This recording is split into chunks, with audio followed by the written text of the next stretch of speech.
So it's Friday, Good Friday, and I thought I would tell a little story. So once upon a time in Mexico, it was on a Friday afternoon. I was riding a city bus through the streets of León, Guanajuato. And this was before the day and age of cell phones, so I didn't have anything to stare at, so I was watching the people and the cars and the buildings. There's a lot to look at in Mexico, and so I was just watching what was going on in the streets. And I remember that we got to a bus stop, and at this bus stop the sidewalk was just full of people. And the bus stop was right at the end of a street that went into a neighborhood, but it wasn't a through street. You couldn't drive into it. It was just it was an area where people could walk, and it was going back into this neighborhood, and the whole area was full of people. And I remember what caught my eye was a bright red, somebody wearing bright red. And as I looked at that person, I realized, they're dressed up as a Roman soldier. You know, they had on like the leather Roman style armor and sandals, and so I noticed, they're dressed up as a Roman soldier. And then I kept looking in at the people, and I noticed, that person's wearing a tunic, and that person's wearing a robe.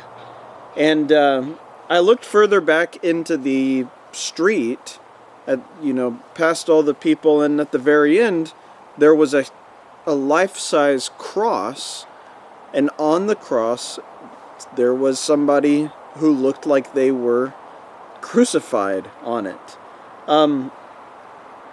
And of course, because I don't have the Catholic background, and I'm a Western, Christian. I didn't realize that what they were doing was they were doing a reenactment of Jesus's procession to the cross, because it wasn't just any Friday. For me it was, but it wasn't just any Friday, it was Good Friday. And the Catholic Church in Mexico, at least, encourages every parish, so the different neighborhoods, to reenact what is known as the Via Crucis, which I think is Latin. I don't think it's Spanish. I think it's Latin for the way to the cross, the Via Crucis, the way to the cross. And so that's what I was witnessing. Hundreds of people packed into the neighborhood, from the neighborhood parish, who were reenacting the scene leading up to Jesus' death. And so there were Roman soldiers, there were Jewish high priests, there were the crowds, who yelled, "Crucify him." There were the thieves on each side. I mean, everybody from the gospel accounts was being acted out by parishioners, by people who lived in that neighborhood.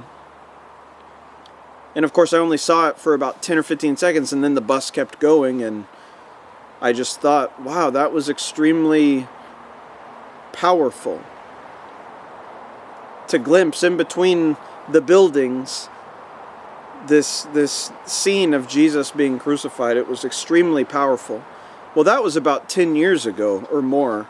Fast forward to 2020, and because of the coronavirus, they're not doing the Via Crucis, the reenactment of the way to the cross. They're not doing that in many Mexican neighborhoods. In fact, it's kind of astounding, because in a lot of these old neighborhoods that have existed for 200 or 300 years, they've done the Via Crucis every single year. And this is the first year in a lot of places where, in hundreds of years, where they haven't been able to do it. It's kind of sad.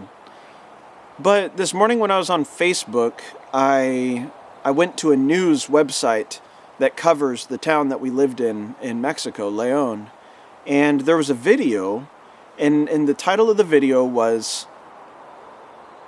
Solo en el Via Crucis. Solo en el Via Crucis, which means alone on the way to the cross. Alone on the way to the cross. And what had happened was nobody could go outside for the reenactment. That's way too many people in one place.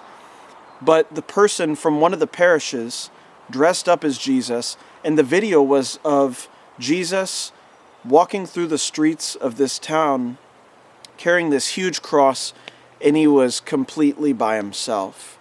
And it gave me goosebumps to see that. Alone on the way to the cross. Because in John, I think it's John chapter 19, we're going to read it. In John 19, it says that Jesus bore his cross alone. It says that he carried his cross alone. Now, we know that in some of the other gospel accounts, Simon of Cyrene, was chosen from the crowd to carry Jesus' cross for him because he physically could no longer bear the burden of it.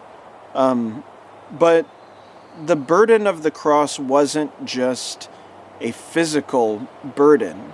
It was also a mental and an emotional burden. And so the idea that Jesus bore his cross alone doesn't just have to do with the fact that for a long portion of the way to the cross, he carried his cross by himself in his beaten and bruised and bloody state. But emotionally and mentally and spiritually, there's this reality that Jesus felt like it was something that he had to do and that he was doing on his own. And so this video of this lone Mexican man dressed as Jesus walking through the street carrying a huge, heavy-looking cross, it was really touching this morning when I read John chapter 19, verses 16 and 17. It says, Pilate handed him over to be crucified. So they took Jesus, and carrying the cross by himself, carrying the cross alone, he went to what is called the place of the skull, which in Hebrew is called Golgotha. And there they crucified him, with him two others, one on either side, with Jesus in between them. Now I want to jump forward to read a little bit more. So it says that Jesus was alone carrying the cross. And then verse 19 says that Pilate had an inscription written and put on the cross that read, Jesus of Nazareth, King of the Jews. But the chief priest, verse 21, of the Jews said to Pilate, don't write the King of the Jews, but this man said, I am King of the Jews. And so Jesus is alone on the cross. He is alone amongst his countrymen. You know, his countrymen aren't sticking up for him.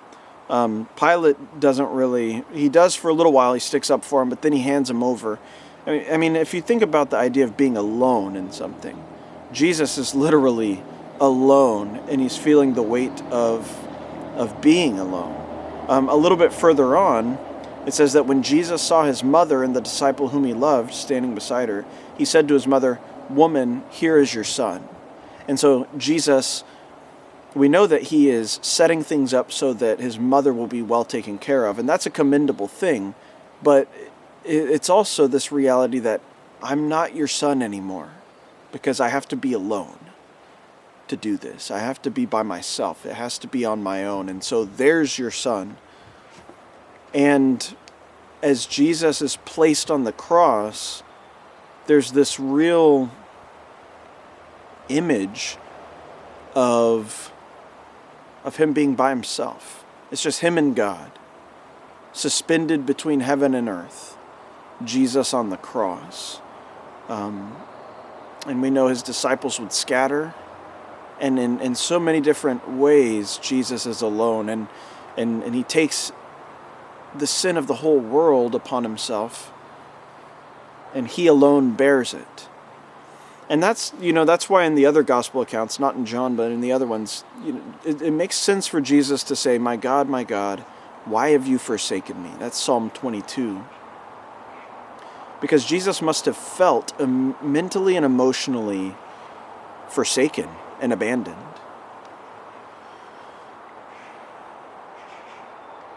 Because he bore it all by himself. And yet, that was on Friday. And yet on Sunday, God, in a sense, tells Jesus, you're not alone. You haven't been abandoned. You're not by yourself. And Jesus comes out of the empty tomb. And so I don't really want to draw out any applications today. I think it's important to take a day to just see Jesus and recognize that he was alone on the cross. And he bore our sins by himself. And he did that for our sake so that we would never have to be alone. So that he could make that promise to us, I will never leave you, I will never forsake you. And so it's a haunting yet beautiful thing that Jesus, on the way to the cross, really was alone. But he did that so that we would never have to be alone. And that's the beauty of Good Friday. And that's the irony of Good Friday. Because it wasn't good, and yet it was so good. Think on those things. And I'll see you tomorrow. God bless.